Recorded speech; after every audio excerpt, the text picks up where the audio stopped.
पश्चिम बंगालमधील काली मातेचे दक्षिणेश्वर मंदिर जगप्रसिद्ध आहे. कोलकाताच्या दक्षिणेश्वर भागात मंदिर असल्यामुळे काली मातेच्या मंदिराला दक्षिणेश्वर काली मंदिर म्हणून ओळखले गेले. रामकृष्ण परमहंस आणि स्वामी विवेकानंद यांची भेट याच मंदिरात झाली होती. येथेच रामकृष्णांनी विवेकानंदांना मोलाचे मार्गदर्शन केले. राणी रासमणी या मंदिराची उभारणी केली. मात्र हे मंदिर बांधण्यासाठी त्यांना अनेक दिव्ये पार करावी लागली. नेमके काय घडले? दक्षिणेश्वर मंदिराच्या निर्माणामागील प्रेरक कथा काय, जाणून घेऊया. सन 1850चा काळ होता. कोलकाताच्या हुगळी नदीच्या किनारी दक्षिणेश्वर मंदिराची उभारणी करण्यासाठी जमीन संपादनाचे काम सुरू होते. त्या मंदिराच्या निर्माणाची जबाबदारी कोलकातामधील जान बाजार येथील जमीनदार राजचंद्र दास यांची पत्नी राणी रासमणी यांनी आपल्या खांद्यावर घेतली होती.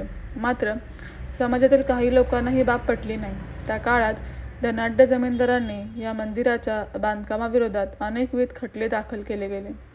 तब्बल 16 प्रकारचे खटले दाखल करूनही सर्व खटल्यांचे निकाल राणी रासमणी यांच्या बाजूनेच लागले. राणी रासमणी यांनी केवळ प्रत्येक वेळी खटला जिंकला नाही, तर मंदिर उभारण्यासाठी बड्या कंपन्यांकडे काम सोपवले. मंदिर बांधण्याच्या खूप आधी वर्धमान जिल्ह्यातील प्रख्यात मूर्तिकार नवीनचंद्र भास्कर यांनी राणी रासमणी यांच्या घरी राहून काली मातेची एक अप्रतिम मूर्ती घडवली. या मूर्तीसाठी लागणारा कच्चा माल बिहारमधील जमालपूर भागातून आणले जात आणि राणी रासमणी यांच्या घरी मूर्तीचा आकार दिला जात असे. मूर्तीसाठी लागणारा कच्चा माल कमी पडू नये यासाठी संपूर्ण पर्वतच खरेदी करण्यात आला होता, असे म्हटले जाते. दक्षिणेश्वर काली मंदिराचे बांधकाम सन 1853 मध्ये नियोजित वेळेत पूर्ण झाले होते. मात्र न्यायालयातील खटल्यांची संख्या आणि त्यांचे निकाल यामध्ये बराच काळ लोटला. शेवटचा निकाल राणी रासमणी यांच्या बाजूने लागल्यानंतर सन 1855 मध्ये या मंदिराचे उद्घाटन करण्यात आले. राणी रासमणी यांच्या अथक प्रयत्नामुळे कोलकाता येथे काली मातेचे भव्य मंदिर उभे राहिले.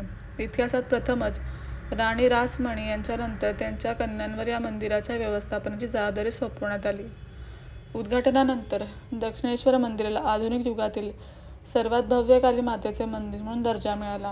काली मातेच्या मंदिरात सर्व प्रकारचे लाखो भाविक दर्शनाला येत असतात.